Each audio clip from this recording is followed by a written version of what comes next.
প্রিয় শিক্ষার্থীবৃন্দ, আশা করি তোমরা সবাই ভালো আছো। আলহামদুলিল্লাহ, আমিও ভালো আছি। তো আমি আজকে নবম শ্রেণীর শিক্ষার্থীবৃন্দদের নিয়ে কিছু কথা বলতে চাচ্ছি।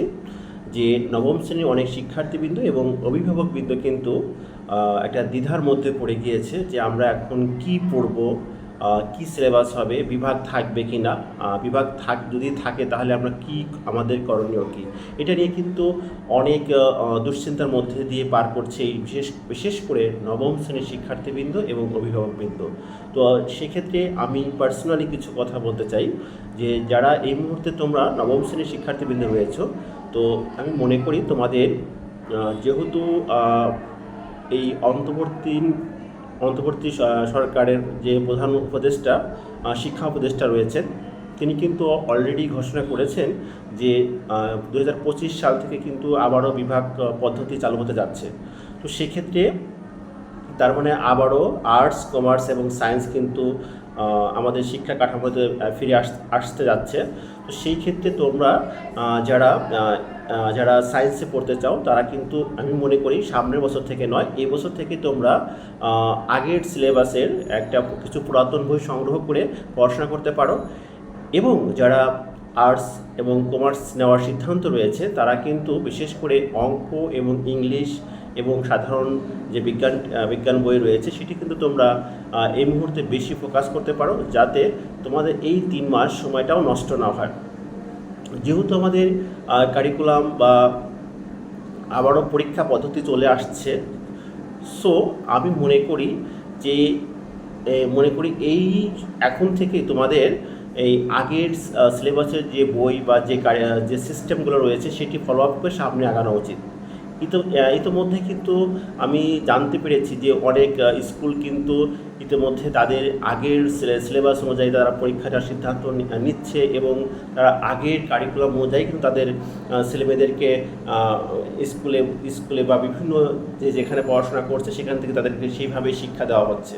সো দুশ্চিন্তা না করে আমি মনে করি এই মুহূর্তে তোমরা দেরি না করে পুরাতন আগের যে সিলেবাসের যে বইটি রয়েছে সেই বইটি সংগ্রহ করে, বিশেষ করে সায়েন্সে যারা রয়েছে, সায়েন্স নেওয়ার চিন্তাভাবনা যারা করেছো এবং যে সকল অভিভাবকবৃন্দ আমার এই কথা শুনছেন তাদেরকে বলবো, যদি আপনার সন্তানকে সায়েন্সে পড়াতে চান তাহলে আমি মনে করি যে এখন থেকেই কালকে থেকেই আপনার সন্তানের জন্য এক সেট পুরাতন সায়েন্স ডিপার্টমেন্টের বই নিয়ে তাকে আস্তে আস্তে পড়াশোনার ব্যবস্থা করে দিন। সেই সাথে যারা সামগ্রিকভাবে বা সায়েন্স, আর্টস, কমার্স নেওয়ার সিদ্ধান্ত এখনও নিতে পারো নাই, তারা ইংলিশ এবং সাধারণ ম্যাথ এই দুইটার বিষয়ে ফোকাস করতে হবে।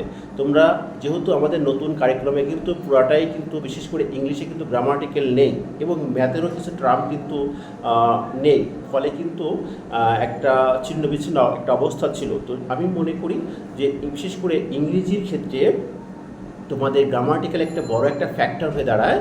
সো এই মুহূর্তে তোমরা আমাদের যে নতুন কারিকুলামের যে বইটি রয়েছে সেখানে কিন্তু গ্রামাটিক্যালের টার্ম একটু ব্যবহার কম রয়েছে।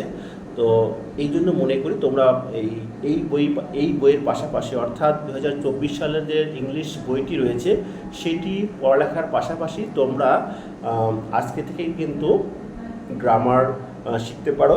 সেই সাথে বেসিক যে ম্যাথ বইটির যে বেসিক যে ম্যাথগুলো রয়েছে, অর্থাৎ আগের কারিকুলামের যে ম্যাথ বইটি রয়েছে সেটি তোমরা প্র্যাকটিস করতে পারো, যেটা তোমাদের সামনের বছর অনেক উপকার করবে এবং অন্যদের থেকে তোমাদেরকে এক ধাপ এগিয়ে রাখবে।